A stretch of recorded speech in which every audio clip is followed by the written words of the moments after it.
भाई चलो, कैसे हो सब लोग? ठीक हो?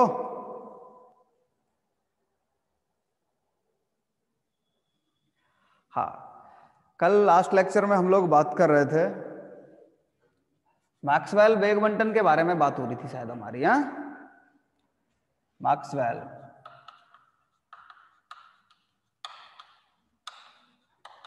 वेग बंटन वेलोसिटी डिस्ट्रीब्यूशन लॉ के बारे में हम लोग बात कर रहे थे। Good afternoon. हाँ, हम लोगों ने लास्ट में जिस स्टेज पर हम लोग पहुंचे थे, हमने प्रायिकताओं के बारे में लिखा था कि साहब एक्स डायरेक्शन में जो प्रायिकता है हमारे पास, उसको हमने F of P of you कहा था, और वो थी F of U D you. एक थी हमारे पास पी ऑफ बी, या अगर अपन कहें कि बाई डायरेक्शन में प्रोबेबिलिटी, और उस बाई डायरेक्शन की प्रोबेबिलिटी को हम लोगों ने P of V equal to F of V D V लिखा था। यही कंडीशन थी। चलो, और जेड डायरेक्शन में हमने P of W F of W D W, और वहां से हम लोग एक रिजल्ट पर पहुंचे थे। हमारे पास रिजल्ट था, हम लोग गैस के घनत्व के बारे में, गैस का घनत्व नियतांक माना हुआ था हमने कि कांस्टेंट रहता है, ये हमने उसके अवग्रहितों में पढ़ा था।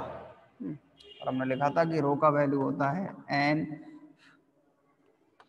F U F V F W, और ये कैसा है? कांस्टेंट। चलो, अपन क्या करते हैं, हाँ अब बड़ा लिखेंगे। ओके ओके ओके, रो का वैल्यू था N F U F V F W. अपन काम क्या करते हैं, आओ जरा इधर, क्योंकि गैस का घनत्व rho is equal to N F U F V F W. अपन एक काम करते हैं, अपन एफ यू एफ, या अगर अपन कहें कि यू वी और डब्ल्यू तीनों के रेस्पेक्ट में इसका क्या कर लेते हैं, डिफरेंशिएशन कर लेते हैं। जरा आओ अब कलन करने, कांस्टेंट एस डी एस का तो ये तो जीरो हो जाएगा, इज इक्वल टू, पहले क्या करते हैं एन अपन एफ वी एफ डब्ल्यू, इन दोनों को तो क्या मान लेते हैं, कांस्टेंट मान लेते हैं, किसी एक टर्म का कर लेते हैं, del F you over del U into D, plus दूसरी तरफ अपन क्या करते हैं, एफ यू एफ डब्ल्यू को तो कांस्टेंट मान लिया, del F V over del V into D V, plus F V F U F V del F W over del W into D W. चलो, एन को भी इधर भेज दो, और अपन क्या करते हैं, अपन F U F V F W से भाग लगा देते हैं, तो भाग करने, चलो भाग करो, वैल्यू क्या आएगी, देखो एफ वी एफ डब्ल्यू तो 1 F U del F you over del U into D U, plus 1 F V del F V over del V into D V, plus 1 del F W del F W over del W into D W. हमारे पास ये function हो गया और is equal to 0। इसको दे देता हूं मैं इक्वेशन नंबर 1। एक बात, अच्छा सुनो, अपने पास एक दूसरी चीज भी है। अपन ने एक बात और लिखी थी, चूंकि सी स्क्वायर इक्वल टू होता है u square plus we square plus W square, और ये वैल्यू भी खुद में क्या होती है, कांस्टेंट होती है, नियतांक होती है। उसका जो वेलोसिटी होता है वो फिक्स वैल्यू। अपन क्या करते हैं, डिफरेंशिएट कर देते हैं इसको भी। वैल्यू आएगी 2u du plus 2v dv plus 2w dw equal to 0। और थोड़ा सा सॉल्व कर लो, u du v dv w dw is equal to 0। इसको दे देते हैं इक्वेशन नंबर 2। अपन क्या करते हैं, हमारे पास इक्वेशन 1 इक्वेशन 2, इन दोनों इक्वेशन को, एक मेथड होता है मैथमेटिक्स में लैग्रेंज का अनिर्धार्य गुणांक विधि, अनडिटरमाइंड कोफिशिएंट मेथड। उस अनडिटरमाइंड कोफिशिएंट मेथड से किसी कोफिशिएंट के थ्रू दोनों को जोड़ देंगे। ठीक है, चलो जरा देखो एक बार की, फिर अपन आगे बात करते हैं। देखो जरा फटाफट से।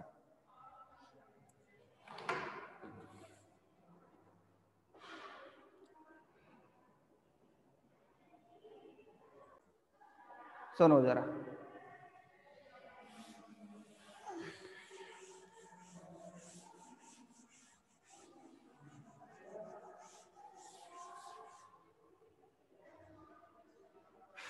समीकरण 1 तथा 2 को लैग्रेंज के अनिर्धार्य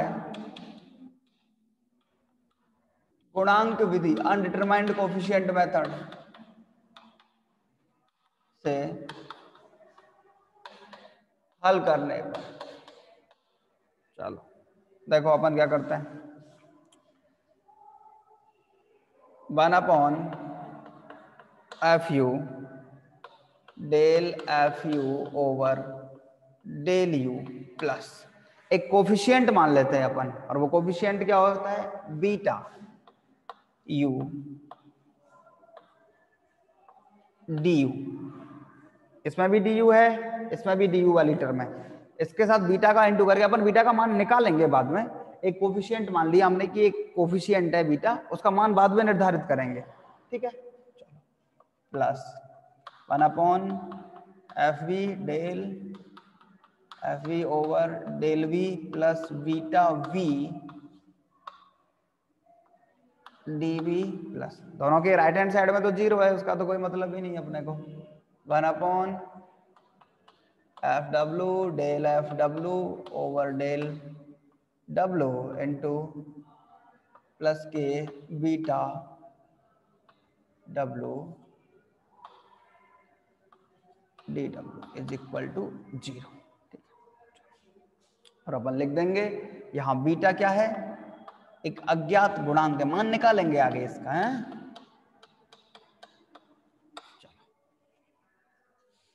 आगे की बात सुनो। अच्छा अब देखो वो क्या रहा है इस पूरे समीकरण में। इस समीकरण में ये वाला टर्म u का फंक्शन है, ये वाला टर्म v का फंक्शन है, ये वाला टर्म w का फंक्शन है। सारे के सारे फंक्शन एक दूसरे से क्या है, स्वतंत्र हैं, अलग अलग हैं। इसका मतलब ये सब के सब अलग अलग भी 0 के बराबर रहे होंगे। इसका मीनिंग क्या है भाई, अगर इन सब का टोटल 0 है तो इसका मतलब ये भी है भाई ये पूरा फंक्शन u का, ये पूरा की पूरा v का फलन है, और ये पूरा की पूरा w का फलन है। अपन क्या करते हैं, इसका मतलब ये सारे के सारे अगर स्वतंत्र हैं ये फलन, तो सबके सब फलन अलग अलग भी 0 के बराबर रहे होंगे, या ऐसा लिखेंगे। चूंकि इसको एक समीकरण दे दो, समीकरण नंबर 3 कह देते हैं। इस समीकरण का प्रत्येक पद स्वतंत्र चर का फलन है।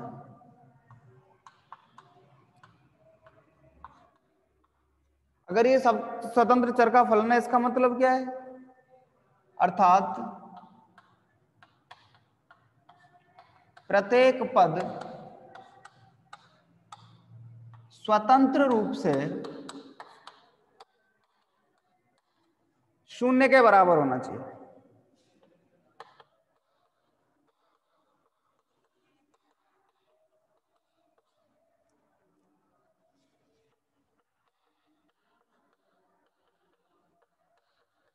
ठीक है, चलो इसका मतलब 1/f(u) del F you over del u plus beta you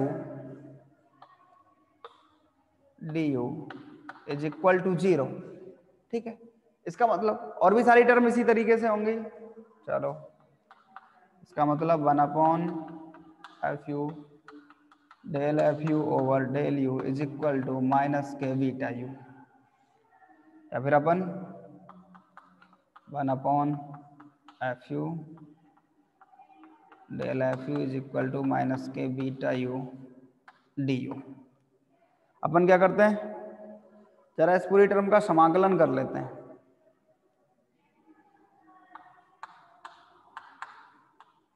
समाकलन से integration 1/f(u) del F you is equal to integration minus के बीटा यू डी यू। इसका तो क्या हो जाएगा, log F you is equal to minus के beta you square by 2 plus log A. अपन ने क्या मान लिया, एक कोफिशिएंट मान लिया, और अपन लिख देंगे जहां log ए इक्वल टू सी। ये क्या है, समाकलन नियतांक है। और अगर ये समाकलन नियतांक है तो इसका मतलब log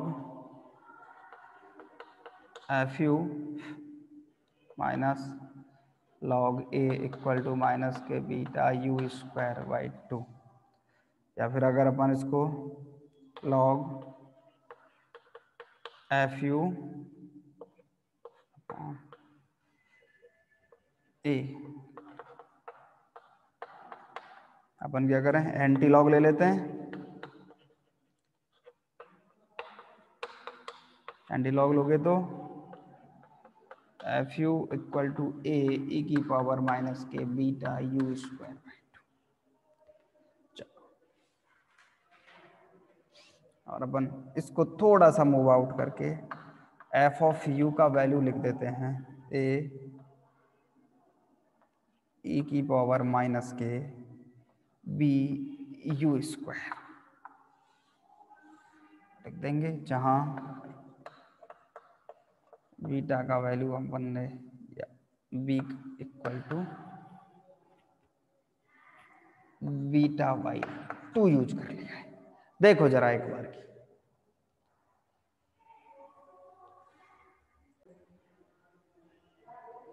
बोलो आ गई बात समझ? चलो आगे बात करें। हाँ, इसका स्क्रीनशॉट ले लिया करो, काम आता रहेगा तुम्हारे। हाँ चलो,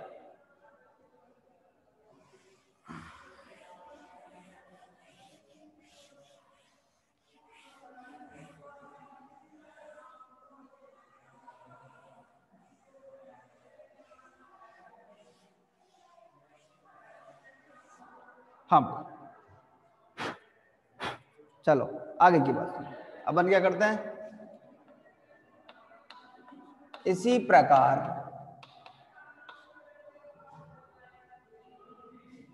1/f of B del F B over del B plus beta B D V एवं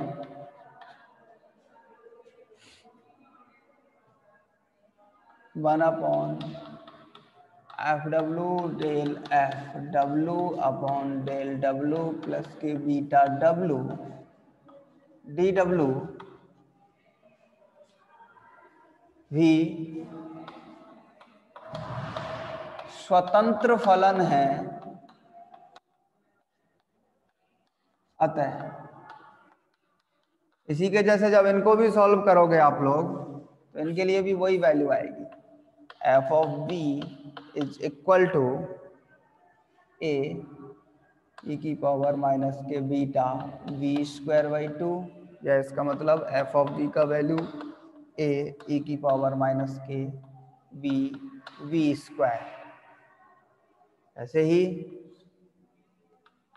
F of W is equal to ए ई की पावर माइनस के बीटा डब्ल्यू स्क्वायर बाई 2, या फिर वही बात F of W is equal to ए ई की power minus के B W square. ठीक है, ये सिमिलरली है, जैसे इस तरीके से इसको अपन ने सॉर्ट आउट किया है वैसे ही इसको भी 0 के बराबर रख दो, इसको भी 0 के बराबर रख दो, इसको भी सॉर्ट आउट कर लो, दोनों के दोनों वही वैल्यू आ जाएंगे। तो मेरे पास 3 वैल्यू हो गई। क्या हो गया, एक तो हो गया एफ ऑफ यू ए ई की पावर माइनस के बी यू स्क्वायर, एक वैल्यू हो गई एफ ऑफ बी ए ई की पावर माइनस के वी वी स्क्वायर, और एक हो गया एफ ऑफ डब्ल्यू ए ई की पावर माइनस के वी डब्ल्यू स्क्वायर। ठीक है, 3 वैल्यू हो गई ना अपने पास।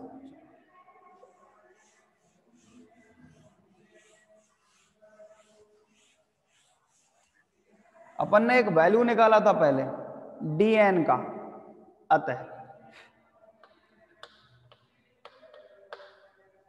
वेग परास सी तथा सी प्लस डीसी में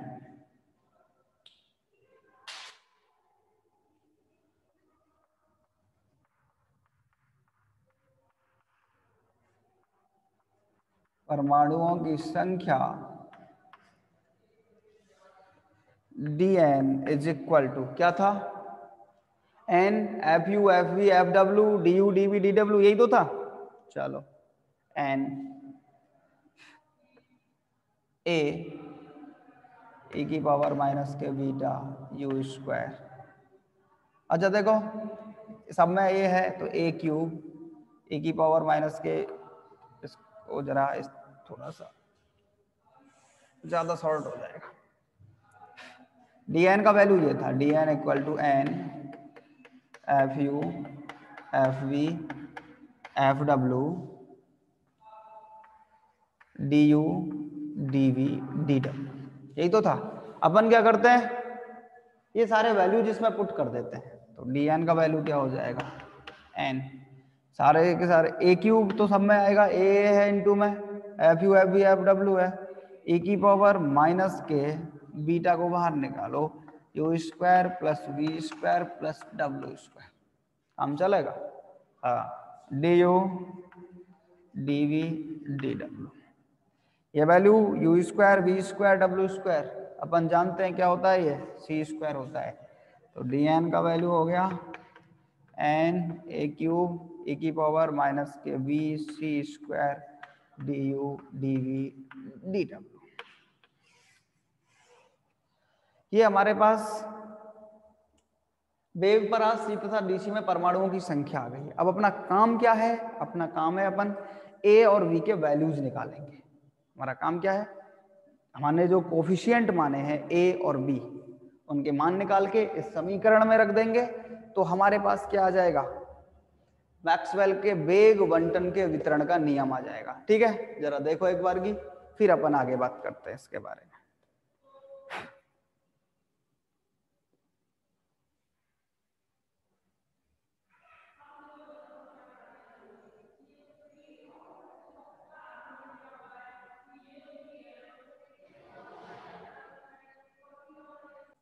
सुनो जरा, अपन का काम क्या है, अब नियतांक ए और बी के बारे में बात करनी है, उनके मान निकालने हैं। जरा सुनो,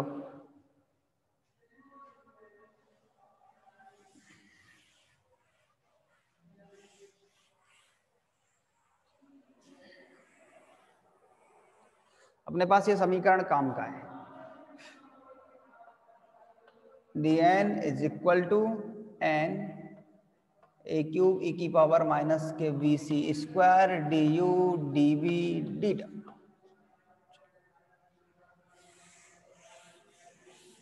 अपना काम क्या है, नियतांक ए और बी के मान डिसाइड करना। आओ जरा, पहला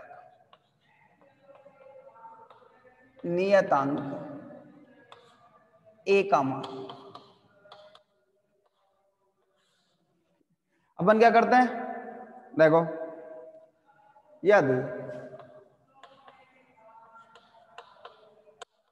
एकांक आयतन में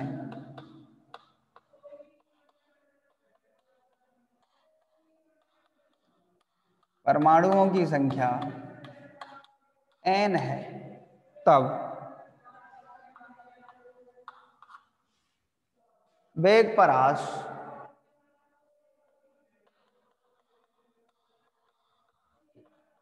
C तथा C प्लस DC में परमाणु घनत्व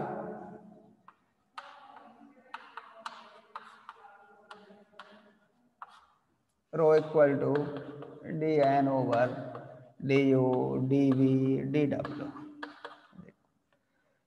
एन ए क्यूब ए की पावर माइनस के वी सी स्क्वायर। ठीक है, अब अपन क्या कर लेते हैं, अपन ये भी मान लेते हैं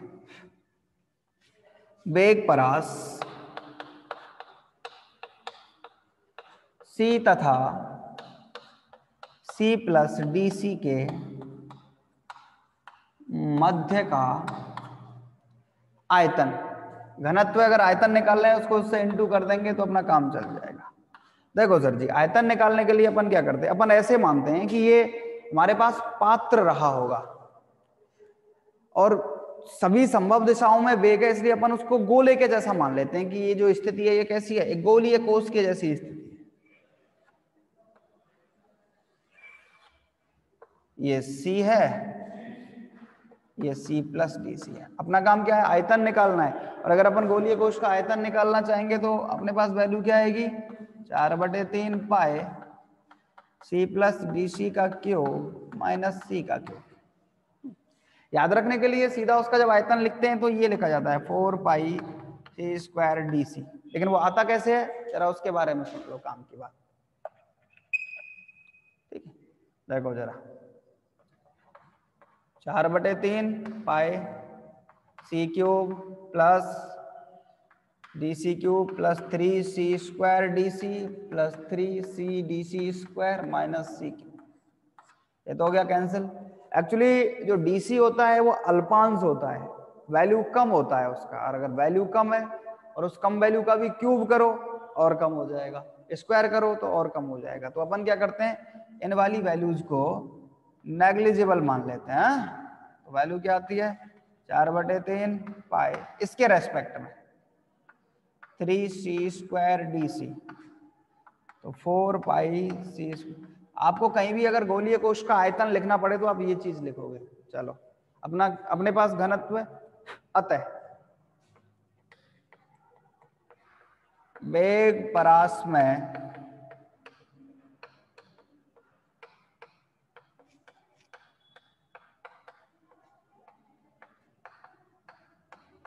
परमाणुओं की संख्या, और उसको एक नाम देंगे अपन DNC इज इक्वल टू, घनत्व है अपने पास n ए क्यूब ई की पावर माइनस के we C square into 4 pi C square D C. चलो, तो आपके पास वैल्यू आ गई, DNC is equal to 4 pi n A cube E की पावर माइनस के we C square D C. ये वेग परास में परमाणुओं की क्या हो गई, संख्या हो गई। अगर अपन को कुल परमाणु चाहिए तो अपन क्या करेंगे, इसका इंटीग्रेशन कर देंगे। चलो जरा देखो एक बार की फटाफट से, फिर अपन आगे बात करते हैं।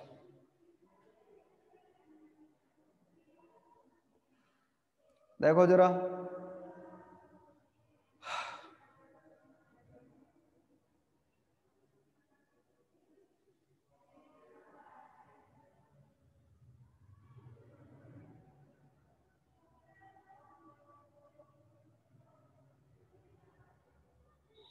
अच्छा, अरे भाई अपन ने कुछ नहीं किया, अपन ने क्या किया, घनत्व को आयतन से इंटू कर दिया है बस। आयतन भाई संख्या घनत्व निकालते हो, संख्या घनत्व का मतलब क्या है, संख्या बटे आयतन। अब मैंने क्या किया है, संख्या घनत्व को आयतन से इंटू कर दिया तो संख्या मिल गई। ध्यान से, ये बेग सी का मतलब है उस बेग परास में, एन ए क्यू की पावर माइनस बी सी स्क्वायर, ये रहा value 4 pi c square D C, ये रहा वैल्यू। ठीक है, काम का सिर्फ यही है। ठीक है, समझे बात। चलो आगे की बात सुनो, आता है, हटा दें।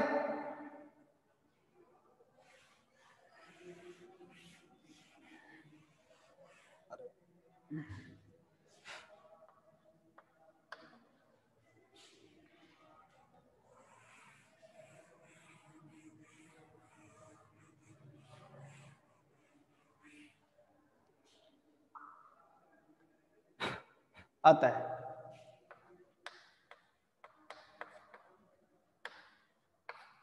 कुल परमाणु।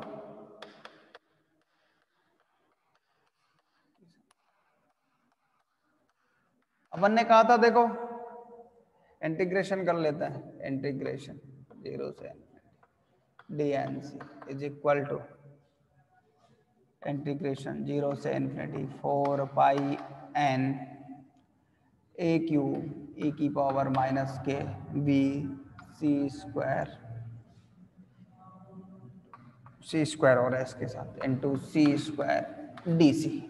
ठीक है, चलो देखो, ये 0 से इन्फिनिटी पूरे बेग परास में कितने परमाणु होंगे, n is equal to 4 pi N a q, इसको ले लो बाहर, 0 से इन्फिनिटी सी स्क्वायर ई की पावर माइनस के B C square D C. अपन क्या करेंगे, अपन स्टैंडर्ड समाकलन यूज करेंगे। अपने पास एक स्टैंडर्ड समाकलन होता है, क्योंकि 0 से इन्फिनिटी एक्स स्क्वायर ई की power minus b x square d x, इसका एक वैल्यू होता है fix 1/4 pi upon B cube की पावर 1/2। अपन इसी के जैसा लिखना चाहेंगे, ये क्या है, एक्स स्क्वायर ई की power minus b x square d x.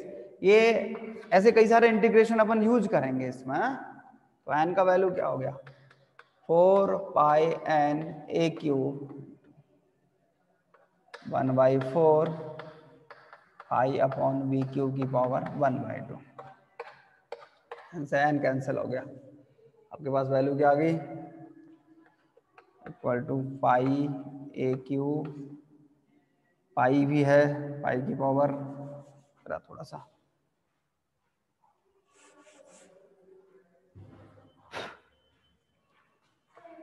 एक मिनट, बस एक मिनट, पाई अपॉन बी की पावर 3/2 इंटू ए क्यूब। अपन क्या करते हैं, ए क्यूब का वैल्यू निकाल लेते हैं।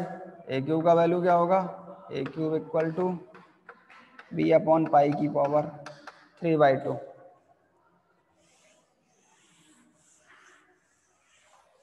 घनमूल ले लो, घनमूल लोगे तो वैल्यू क्या हो जाएगी, A equal to B upon pi की पावर 1/2। ये आ गया ए का वैल्यू। अपन बी का वैल्यू निकालेंगे, यहां रखेंगे तो ए का वैल्यू मिल जाएगा, बी का मिल जाएगा, इस वाले समीकरण में उस वैल्यू को पुट कर देंगे अपन। ठीक है, चलो जरा देखो एक बार की फटाफट से।